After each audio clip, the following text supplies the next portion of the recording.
Today I want to do a keto diet review and talk about lazy keto versus strict keto.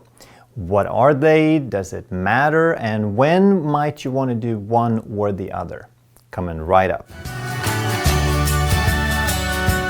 So there's no official definition for what these keto terms are. They're just language that develops. So in my mind, what strict keto means is that you're making sure that you're in keto. That means you measure something so that you know that you're getting the objectives that you want. So the first thing you measure is you measure your macros, your macronutrients. You measure how many grams and percent of calories come from fat, protein, and carbohydrate. That way you know exactly what you're doing, so if you need to change it, then you can adjust the numbers very specifically. Then, of course, how would you know if you're in ketosis if you don't measure if your body has some ketones? And there's three ways that you can measure. You can measure in the urine, you can measure in the breath, and you can measure in the blood. And these are sort of in order of how useful and how good that measurement is. So the urine is the cheapest and it's the simplest. So right in the beginning, your body starts burning fat, it makes a bunch of ketones, and they all spill out in the urine because you're not using them yet. And it takes a while for the body to get keto adapted to start actually burning and utilizing these ketones for energy. So in the beginning, you're making a bunch of them, but they're all spilling out. So you're getting a measurement in the urine that is high, but it doesn't reflect how much ketones your body is using. Later on, as you get keto adapted, it's going to look like your ketones go down because fewer spill into the urine, but in fact, you're actually using them better. So just for fun, if you're just starting out, you might get some urine strips, some ketone strips for urine and measure, but just know that in the long run, over the course of a few days to a few weeks, then that's going to be a less accurate method. You can also measure breath. So there are breathalyzers specific for ketones, and the advantage of that is you don't have to buy any supplies.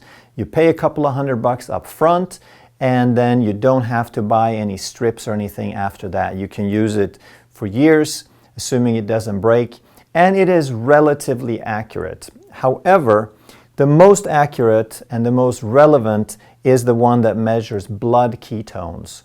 And they've come a long way in just a few years. So now you can buy yourself a little gadget for home. It's about $50 for a starter kit, and you can buy strips in quantity for about $1 a piece. So you get that little initial investment, and then for $1 a day roughly, you can check ketones once a day. So measure the ketones. How else would you know if you're making them? And then, of course, if weight loss is your goal, you want to measure your weight to see if it's changing, and then you can relate how it's changing to how many ketones you're producing. Then obviously this has a lot to do with blood glucose and A1C and insulin. So those are other things that you want to measure. And I'm going to make a video very shortly on how to measure insulin resistance very specifically. What's the best test for that? Glucose and A1C are indirect measures that if they go down, then you're probably making progress, but you don't necessarily know for sure if you're reversing insulin resistance. So strict means you're measuring everything to make sure that you can change some variables around if things are not going as fast or if you hit a plateau, so you know that you're doing this, you're getting these results. Lazy keto is when you're not as strict anymore, obviously. And to me, this is after you've done the strict one for a while. As you've learned how your body responds, as you've learned the different foods and the different levels, then you can move into lazy. Now you maintain, you still eat low carb, and you follow the basics. You don't necessarily measure everything anymore. And you might be going in and out of keto because you're not measuring anymore. You don't really know for sure.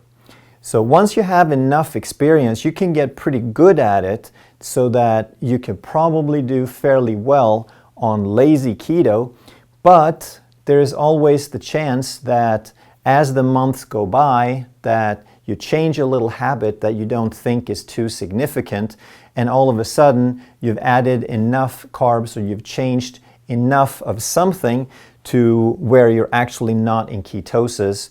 And of course, the most important thing of all is the question, are you meeting your goals or not? What are your goals? Are they just weight loss? Is it autophagy? Is it to maintain a certain level of ketones? Is it to reverse insulin resistance? Because the slowest thing to change is probably insulin resistance, which is often linked to fatty liver. So by measuring, you know where you are, and as you get lazier, you may or may not know. Your goals will tell you if you need to be stricter or if you're doing all right. So you could probably start off doing it strict for a while, so you know what you're doing. Then you get into lazy. As long as you're meeting your goals, you're fine. But let's say that all of a sudden you plateau, or it slows down, or may even reverse, or something doesn't seem to work anymore. Now, obviously, you may want to go back and be a little bit stricter and start measuring. So look out for my coming video on insulin resistance and what the best test is. Let me know where you think that you are with this, if you have experience or opinions. Is this working for you? Did you find out that you had to measure and be really strict about it? And let me know what your results are, because it's always fun to hear about success stories that inspires other people.